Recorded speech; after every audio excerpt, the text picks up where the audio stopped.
श्री शक्ति नमः। ओम श्री शक्ति नमः। ओम श्री शक्ति नमः। काल भैरव का महात्म्य विश्वानर की तपस्या और शिवजी का प्रसन्न होकर उनकी पत्नी सुशीषमती के गर्भ से उनके पुत्र रूप में प्रकट होने का उन्हें वरदान देना।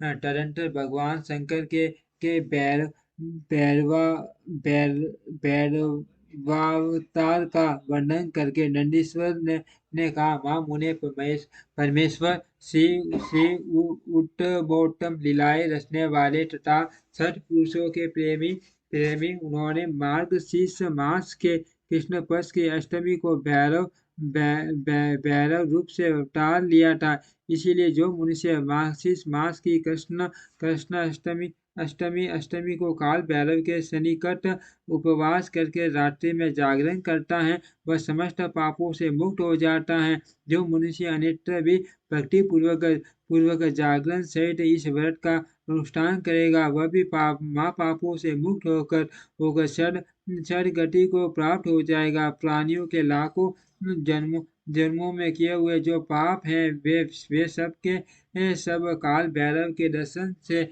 निर्मल हो जाते हैं। जो मूर्ख काल भैरव के भक्तों का अनिष्ट करता है, वह इस जन्म में दुख भोगकर पुण्य दुर्गति को प्राप्त होता है। जो जो लोग विश्वनाथ के तो भक्त हैं, परंतु काल भैरव की भक्ति नहीं करते, उन्हें मान दुख की प्राप्ति होती है। काशी तो इसका विशेष प्रभाव काशी में तो इसका विशेष प्रभाव पड़ता है। जो मनुष्य वाराणसी में निवास करके काल भैरव का भजन नहीं करता, उसके पाप शुक्ल पक्ष के चंद्रमा की भांति बढ़ते रहते हैं। जो काशी में प्रत्येक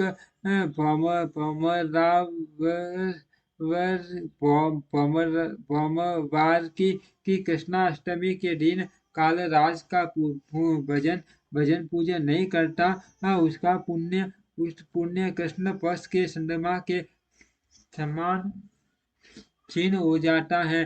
तदंतर नंदीश्वर ने वीरभद्र तथा सर्वावतार का वरदान सुनाकर कहा, ब्रह्मपुत्र भगवान शिव जिस प्रकार प्रसन्न होकर विश्वानर मुनि के घर अवतीर्ण हुए थे। शशि मौली के उस चरित्रों को तुम प्रेम पूर्वक श्रवण करो। उस समय वे तेज की निधि अग्नि रूप सर्वात्मा परम प्रभु शिव अग्निलोक के अधिपति रूप से अग्रपति नाम से अवतीर्ण हुए थे। वे पूर्व काल की बात है। नर्मदा के रमणीय तट पर नरमूर नामक एक नगर था। उसी नगर में विश्वानर नाम के एक मुनि निवास करते थे। उनका जन्म सानिध्य गोत्र में हुआ था। वे परम पावन पुण्यात्मा शिव भक्त ब्रह्म तेज के निधि और जितेंद्रिय थे। ब्रह्मचर्याश्रम में उनकी बड़ी निष्ठा थी। वे सदा ब्रह्म यज्ञ में तत्पर रहते थे। फिर उन्होंने सुशीषमती नाम की एक सद्गुणवती कन्या से विवाह कर लिया और वे ब्राह्मणोचित कर्म करते हुए देवता तथा पितरों को प्रिय लगने वाला जीवन बिताने लगे। इस प्रकार जब बहुत सा समय व्यतीत हो गया, तब उन ब्राह्मण की भार्या सुशीमती,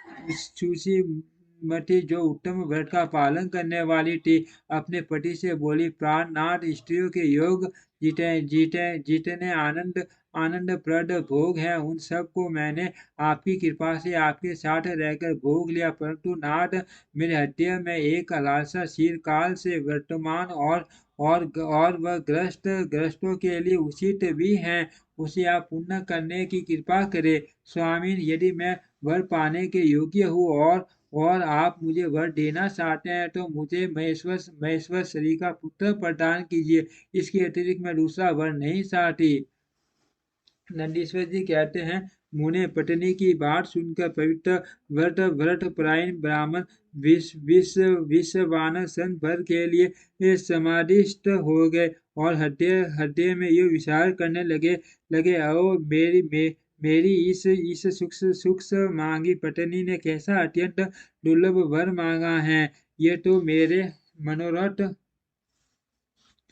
पट से बहुत दूर है। अच्छा, शिवजी तो सब कुछ करने में समर्थ है, ऐसा प्रतीत होता है, मानो उन शंभु ने ही इसके मुख में बैठकर वाणी रूप से ऐसी बात कही है। अन्यथा दूसरा कौन ऐसा करने में समर्थ हो सकता है। तदनंतर वे एक पत्नी व्रती मुनि विश्व विश्व विश्ववानर पत्नी को आश्वासन देकर वाराणसी में गए और घोर तप के द्वारा भगवान शिव के वीरेश लिंग की आराधना करने लगे। इस प्रकार उन्होंने एक वर्ष पर्यंत भक्ति पूर्वक उत्तम वीरेश लिंग की त्रिकाल रचना करते हुए अद्भुत तप किया। 13वां मास आने पर एक दिन वे दिविजवर प्राप्त काल त्रिपत गामिनी गंगा के जल में स्नान करके ज्यों ही वीरेश के निकट पहुंचे त्यों ही उन तपोधन को उस लिंग के मध्य एक अष्टवर्षीय विभूति ही भूषित बालक दिखाई दिया। उस नगन शिशु के नेत्र कानों तक फैले हुए थे, होठों पर गहरी लालिमा छाई हुई थी, मस्तक पर पीले रंग की सुंदर जटा सुशोभित थी और मुख पर हंसी खेल रही थी। वह श्याम भूषित अलंकार और चित्र भस्म धारण किए हुए था तथा अपनी लीला से हंसता हुआ वह श्रुति सूक्तों का पाठ कर रहा था।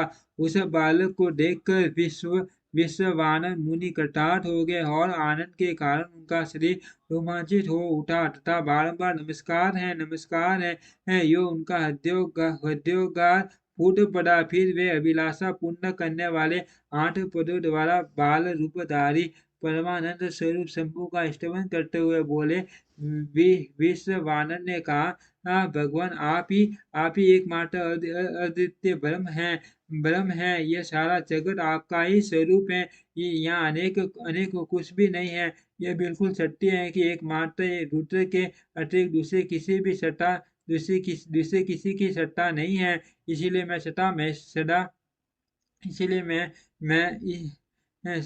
है, इसीलिए मैं आप महेश्वर की शरण ग्रहण करता हूँ। शंभु आप ही सबके करता हरता है तथा जैसे जैसे आत्मधर्म एक होते हुए भी अनेक रूप दिखता है, उसी प्रकार आप भी एक रूप होकर नाना रूपों में व्याप्त हैं। फिर भी आप रूप रहित हैं, इसीलिए आप ईश्वर के अतिरिक्त मैं किसी दूसरे की शरण नहीं ले सकता। जैसे जैसे रज्जु में सर्प, सीपी में सांडी और मरग मरीचिका में जल प्रवाह का भान मिथ्या है, उसी प्रकार जिसे जिसे जान लेने पर यह विश्व प्रपंच मिथ्या भाषित होता है, उन महेश्वर की मैं शरण लेता हूँ। शंभो, जल में जो शीतलता, अग्नि में डाकता, सूर्य में गर्मी, चंद्रमा में आर्द्रकारिता, पुष्प में गंध और धूप में घी वर्तमान है, वह आपका ही स्वरूप है। अर्थ में आपके शरण हो। आप कान रहित होकर शब्द सुनते हैं, नासिकावीन होकर सुनते हैं, पैर न होने पर भी दूर तक चले जाते हैं, नेत्रहीन होकर सब कुछ देखते हैं और जिया रहित होकर भी समस्त रसों के ज्ञाता हैं। भला आपको सम्यक रूप से कौन जान सकता है। इसलिए मैं आपकी चरण में जाता हूँ। इस